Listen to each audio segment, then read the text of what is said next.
ഇന്ന് തന്നെ സബ്സ്ക്രൈബ് ചെയ്യൂ, നിങ്ങളുടെ പ്രിയപ്പെട്ട ഷോസ് കാണൂ. എങ്കിൽ വ്യക്തമായിട്ട് അറിഞ്ഞോളൂ, ഇന്ന് കോടതി വിധിക്കുന്ന ശിക്ഷ നമുക്ക് പിരിയാൻ കൂടിയുള്ളതാണ്. എന്റെ ജീവിതത്തിൽ ഇനി നീ ഉണ്ടാവില്ല. പ്രിയങ്കയ്ക്ക് മുത്തശ്ശി വാങ്ങിച്ചു കൊടുത്ത സമ്മാനങ്ങളില് ഞാനൊന്ന് തൊട്ടതിന്റെ പേരില് എത്ര തവണയില് തല്ലിയിട്ടുണ്ട്, എന്നെ വഴക്ക് പറഞ്ഞിട്ടുണ്ട്. എന്നിട്ടിപ്പൊ കൈക്കൂലി പോലെ കൊണ്ടുവന്നിരിക്കുന്നു. എനിക്കിതൊന്നും വേണ്ട മുത്തശ്ശി, ദാ കൊണ്ടുപോയിക്കോളൂ. പിടിക്കേ.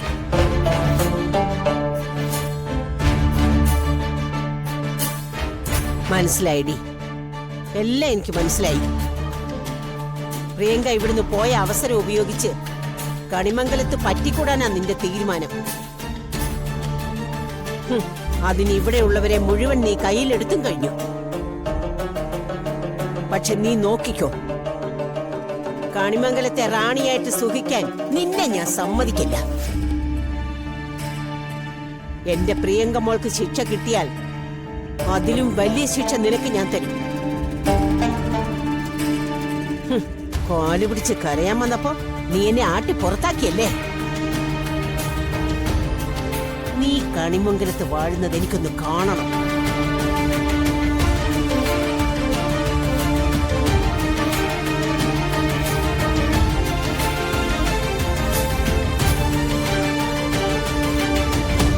മോളെ, എത്ര പെട്ടെന്നാ തനി സ്വഭാവം പുറത്തു വന്നത്. വരവിന്റെ ഉദ്ദേശം ഇത്രയേ ഉണ്ടായിരുന്നുള്ളൂ. മോള് പേടിക്കേണ്ട കേട്ടോ, ഇവിടെ ഉള്ളവരെല്ലാം മോളുടെ കൂടെ ഉണ്ട്. മോൾ എന്ത് തീരുമാനം എടുത്താൽ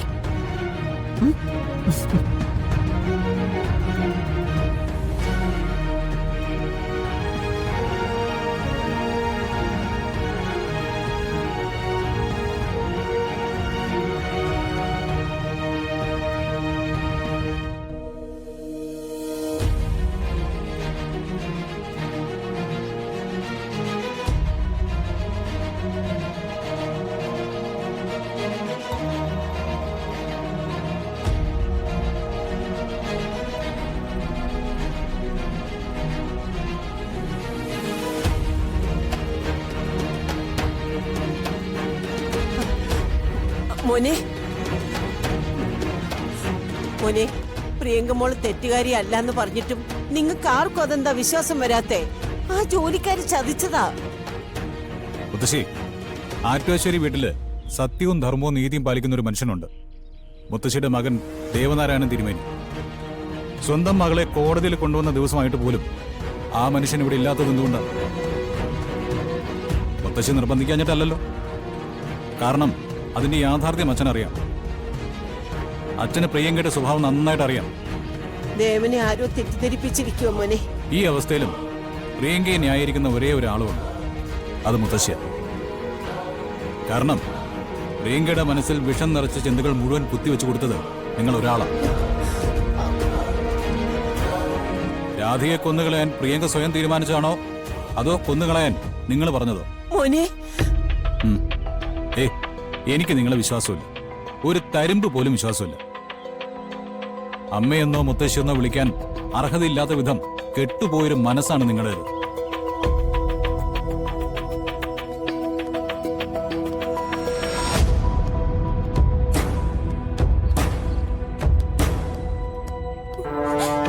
മോളെ,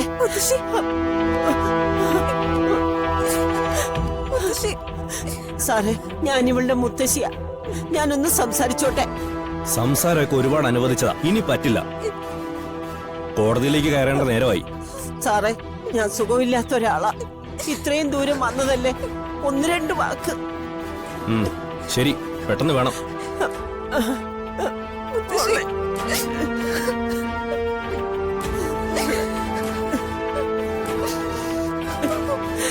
മുത്തശ്ശി, ഞാനൊരു തെറ്റും ചെയ്തിട്ടല്ല മുത്തശ്ശി.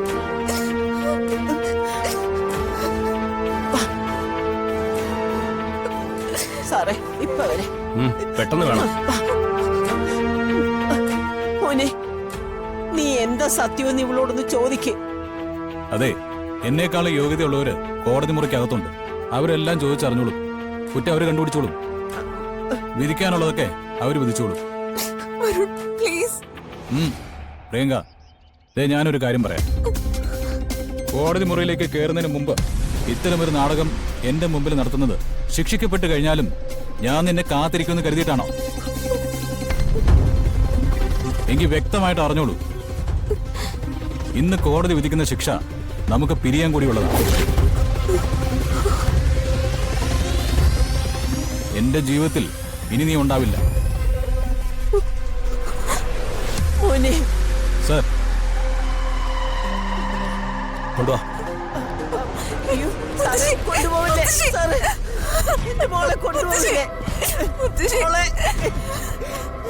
മോളെ, സാറേ.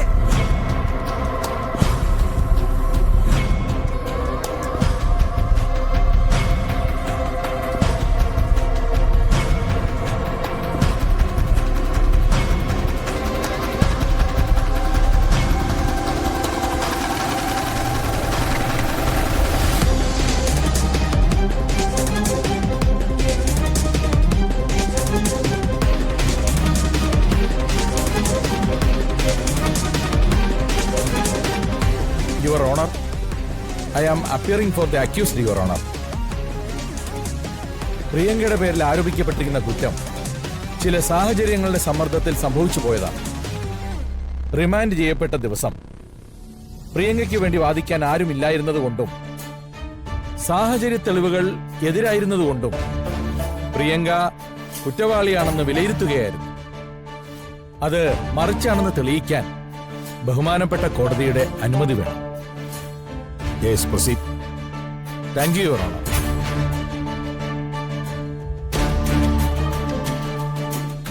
പ്രതാപൻ ക്രിസ്റ്റി. അതെ. എത്ര നാളായി നിങ്ങൾ സിനിമയിൽ വർക്ക് ചെയ്യാൻ തുടങ്ങിയിട്ട്? 15 വർഷമായി. ഈ 15 വർഷവും സ്റ്റണ്ട് മാസ്റ്റർ രവീന്ദ്രന്റെ കൂടെ തന്നെയായിരുന്നോ നിങ്ങൾ വർക്ക് ചെയ്തിരുന്നത്? അതെ. ആ, അദ്ദേഹവുമായിട്ടുള്ള നിങ്ങളുടെ ബന്ധം എങ്ങനെയായിരുന്നു? ഞങ്ങളുടെ ഗുരുവാണ് സർ. ഞങ്ങൾ ഞങ്ങളുടെ ജീവനെ പോലെയാണ് കാണുന്നത്.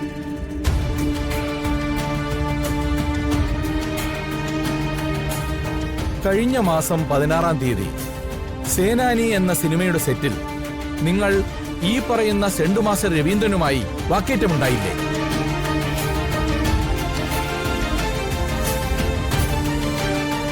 ഉണ്ടായി.